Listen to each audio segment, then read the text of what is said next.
The rain was getting heavier as I gripped my steering wheel, trying to stay calm while my brother Marcus sped down the highway in front of me in his red sports car. It was past midnight, and I was following him home after picking him up from another bar. My parents have insisted I go get him. They always did. "Emily, he's your brother. Family takes care of family," Mom had said during her urgent phone call an hour ago. At 24, I was tired of being the responsible one, always cleaning up after my 28-year-old brother's messes. But tonight would be different. Tonight would change everything. I saw Marcus's car swerving between lanes ahead of me. My phone buzzed, probably Mom checking if I'd found him. I ignored it, focusing on keeping a safe distance. Suddenly, Marcus's brake lights flashed.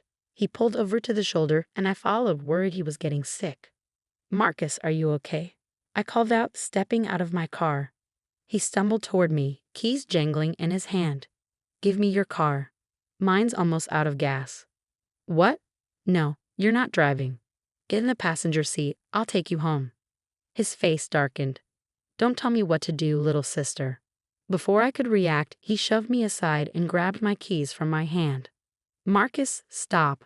I reached for my keys, but he pushed me harder. I lost my balance, falling against my car's side mirror. Everything next happened in slow motion. Marcus jumped into my driver's seat. I tried to open the passenger door to stop him, but he accelerated suddenly.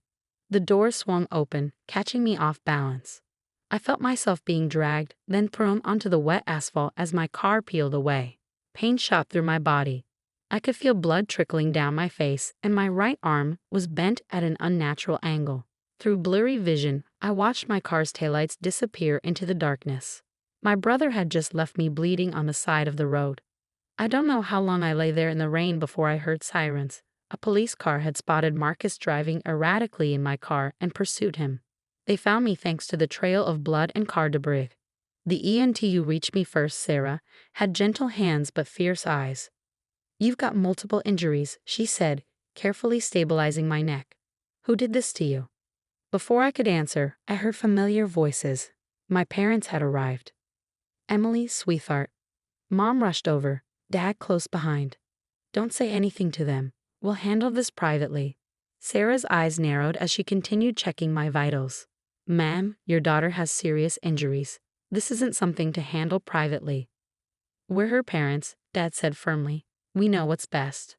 Emily, tell them you don't remember what happened." But Sarah wasn't backing down. She pulled out her phone, showing them something that made their faces pale. "I've already documented everything.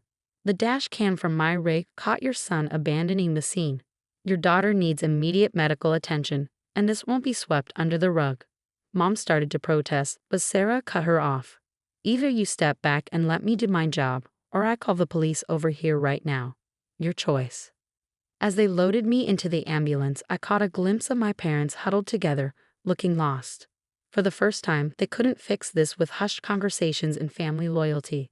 Sarah had made sure of that. "You're safe now," she told me as we rode to the hospital, "and we're going to make sure this doesn't happen again." I closed my eyes, feeling a strange mix of pain and relief. Sometimes it takes a stranger to break the cycle of family secrets. The hospital lights were harsh as I lay in the emergency room, every beep of the monitors reminding me how quickly life could change.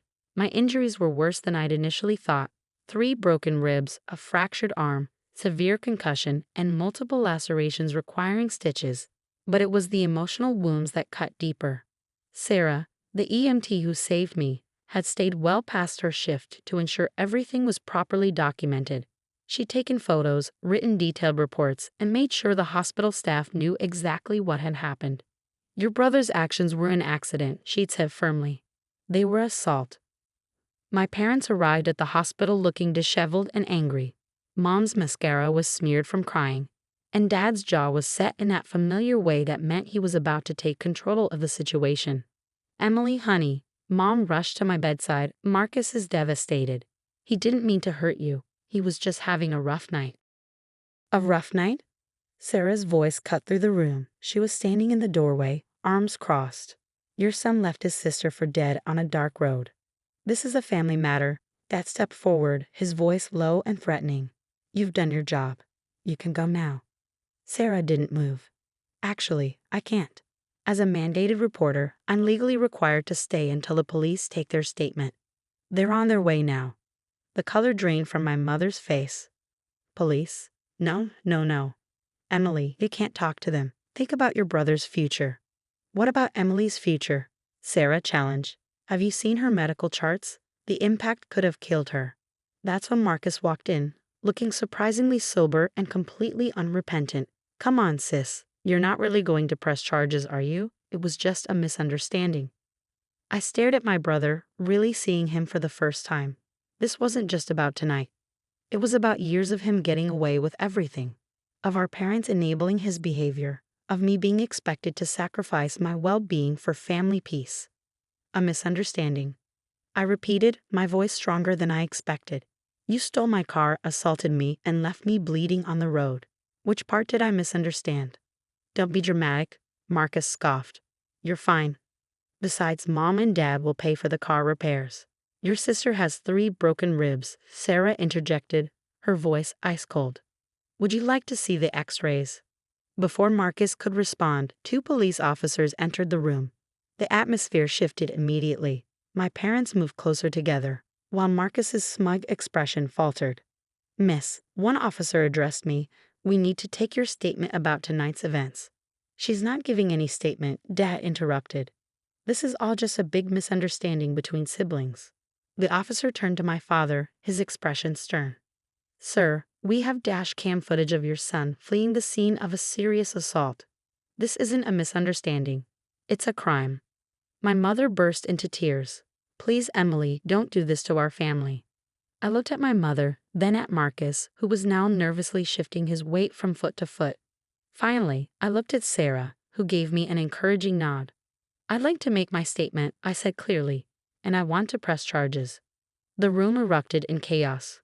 My mother wailed, my father threatened to cut me off, and Marcus lunged forward only to be immediately restrained by the officers. You ungrateful little, he snarled, showing his true colors in front of everyone. Sarah stepped between my family and my hospital bed. I think it's time for everyone except the patient and officers to leave the room. As my family was escorted out, I could hear my mother's sobs echoing down the hallway. But for the first time in my life, I didn't feel guilty about standing up for myself. Sarah stayed while I gave my statement, her presence a silent reminder that I wasn't alone. The truth poured out, not just about tonight, but about years of Marcus's violent outbursts and my parents' cover-ups. You did the right thing, Sarah told me after the officers left. It's not betraying your family to protect yourself. I nodded, tears finally falling. I know, I just wish they could see that. Little did I know, Sarah had set in motion events that would force my family to finally face the truth about Marcus and themselves. 3 months after that rainy night, I sat in the courthouse waiting room, my hands nervously smoothing my blazer. Sarah, who had become an unexpected friend and ally, sat beside me. My family was nowhere to be seen. They'd chosen to sit with Marcus on the other side of the room. The prosecution had a solid case. Between Sarah's documentation, the dash cam footage, my medical records, and several witnesses who had come forward with stories of Marcus's previous violent incidents, my brother was facing serious charges. The judge is ready, my lawyer announced, appearing at the door. As we filed into the courtroom, I caught my mother's eye. She quickly looked away, but not before I saw the conflict on her face.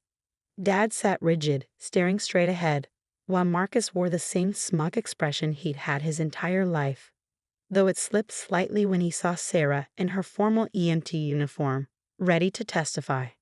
The proceedings moved quickly. The prosecutor presented the evidence methodically, photos of my injuries, the road where I was found, the damaged car. Sarah's testimony was powerful, describing not just my physical state, but the family's attempted cover-up. Then came the surprise that changed everything. Your Honor, the prosecutor announced, we'd like to call Catherine Martinez to the stand.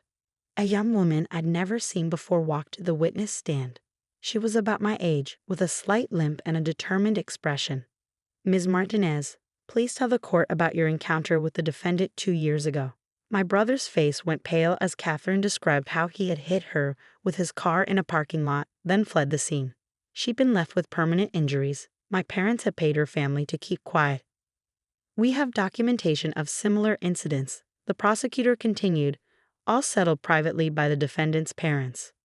I watched my mother sink lower in her seat as more evidence of their enablement was presented. Dad had lost his stern expression, replaced by something that looked almost like shame. When it was Marcus's turn to speak, his arrogance finally cracked. Faced with overwhelming evidence and multiple victims, he accepted a plea deal. The judge was unimpressed by his half-hearted apology. Mr. Thompson, the judge addressed my brother, your actions show a pattern of violence enabled by family privilege. This ends today. The sentence was fair but firm: jail time, mandatory anger management, and significant restitution to both me and Catherine. My parents sat stunned as their son was led away. Outside the courthouse, my mother approached me for the first time in months. Emily, I'm sorry. We should have protected you. No, Mom, I replied quietly. You should have stopped protecting him. Dad joined her, looking older than I'd ever seen him. We thought we were doing the right thing, keeping the family together, but we were wrong. Sarah, who had watched the exchange, stepped forward. It's not too late to do the right thing now. My parents looked at her, the EMT they tried to silence, who had instead helped bring the truth to light. Dad nodded slowly. Thank you, he said, for doing what we couldn't.